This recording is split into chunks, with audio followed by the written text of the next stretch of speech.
Book 14 The Book of Vows. Ibn Abbas reported that Sa'd b. Ubadah asked Allah's Messenger, may peace be upon him, for a decision about a vow taken by his mother who had died before fulfilling it. Allah's Messenger, may peace be upon him, said, fulfill it on her behalf. This hadith has been narrated on the authority of Zuhri with a different chains of transmitters. Abdullah b. Umar reported, Allah's Messenger, may peace be upon him, singled out one day forbidding us to take vows and said, it would not avert anything, it is by which something is extracted from the miserly person. Ibn Umar reported Allah's Apostle, may peace be upon him, as saying, the vow neither hastens anything nor defers anything, but is the means whereby something is extracted from the miserly person. Ibn Umar reported that Allah's Apostle, may peace be upon him, forbade people taking vows, and said, it does not necessarily bring good in the form of substantial and tangible results, but it is the meant whereby something is extracted from the miserly persons. This hadith has been narrated on the authority of Mansur with the same chain of transmitters.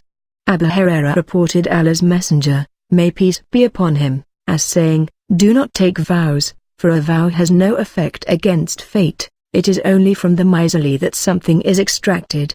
Abu Hurairah reported Allah's Messenger, may peace be upon him, forbidding taking of vows, and said, it does not avert fate, but is the means by which something is extracted from the miser.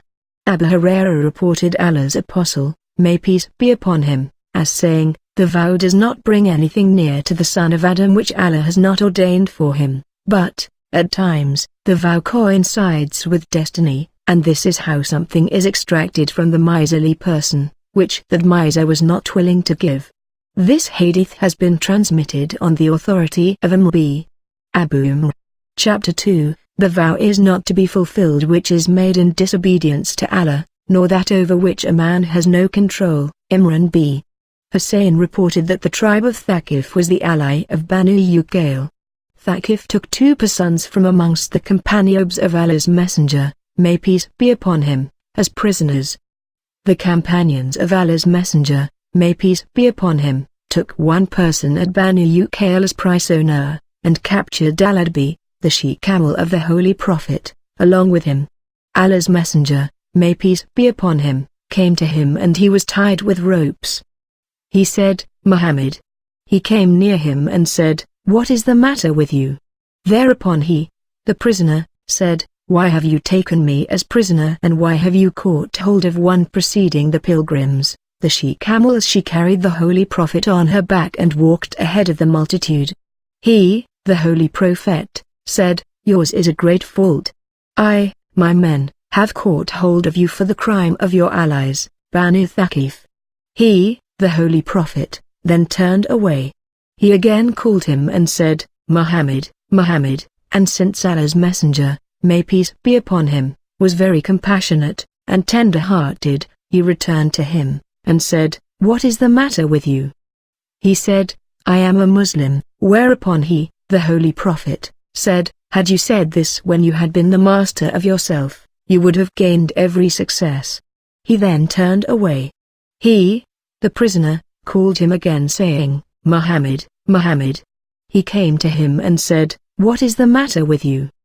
He said, I am hungry, feed me, and I am thirsty, so provide me with drink. He, the Holy Prophet, said, that is, to satisfy your want. He was then ransomed for 2 persons, who had been taken prisoner by Thaqif. He, the narrator, said, a woman of the Ansar had been taken prisoner and also al-Adbi was caught. The woman had been tied with ropes. The people were giving rest to their animals before their houses. She escaped one night from the bondage and came to the camels. As she drew near the camels, they fretted and fumed and so she left them until she came to al-Adbi. It did not fret and fume, it was docile. She rode upon its back and drove it away and she went off. When they, the enemies of Islam, were warned of this, they went in search of it, but it, the she-camel, exhausted them. She, the woman, took vow for Allah, that in case he would save her through it, she would offer that as a sacrifice. As she reached Medina, The people saw her and they said, "Here is Al-Adbi, the she-camel of Allah's messenger, may peace be upon him." She, the woman, said that she had taken a vow that if Allah would save her on its back, she would sacrifice it.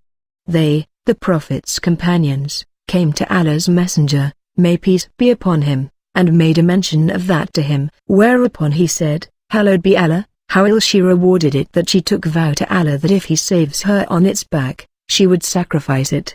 There is no fulfillment of the vow in an act of disobedience, nor in an act over which a person has no control. In the version of Ibn Hujr, the words are, "There is no vow in disobedience to Allah." This hadith is narrated on the authority of Ayub with the same chain of transmitters and a slight variation of words. Chapter 3, He who took the vow that he would go on foot to the Kaaba, and as reported that Allah's apostle, may peace be upon him, saw an old man being supported between his two sons. He, the Holy Prophet, said, "What is the matter with him?" They said, "He had taken the vow to walk on foot to the Kaaba." Thereupon he, Allah's apostle, said, "Allah is indifferent to his inflicting upon himself chastisement, and he commanded him to ride." Abu Hurairah reported, Allah's apostle, may peace be upon him, found an old man walking between his two sons supported by them, whereupon Allah's apostle, may peace be upon him, said, "What is the matter with him?"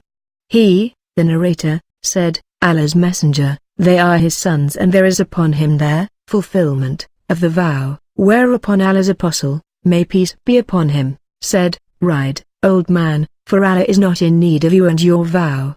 This hadith has been narrated on the authority of Abu with the same chain of transmitters. Uqba b. Amir reported, "My sister took a vow that she would walk barefoot to the house of Allah, Kaaba. She asked me to inquire from Allah's messenger, may peace be upon him, about it. I sought his decision and he said, she should walk on foot and ride also." This hadith has been narrated on the authority of Uqba b. Amir Juhani.